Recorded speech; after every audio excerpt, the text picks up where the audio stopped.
Video surveillance system considerations. There are several factors you should consider before deciding on a video surveillance system for your business.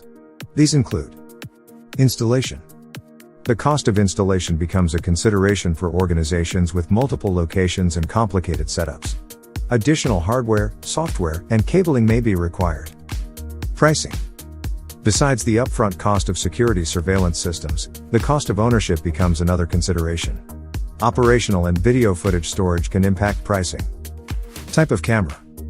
The evolution of video surveillance cameras has taken a huge step forward.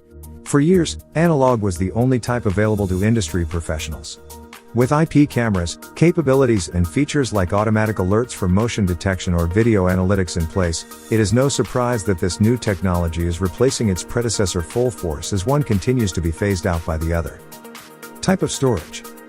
Video surveillance systems can be broadly categorized into three types: NVR, DVR, and hybrid. The most common is the digital video recorder, DVR, and uses analog cameras. However, if you need to use IP cameras, an NVR will work best as it has more features due to being a network device. Hybrid setups combine both of these options so that they don't exclude any potential camera type from your system specifications. Feature sets.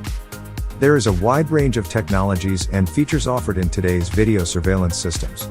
These may include PTZ technology, night vision, power over internet, 8K resolution, and more. Monitoring requirements. Monitoring requirements are one of the most critical factors in customizing your security video surveillance system.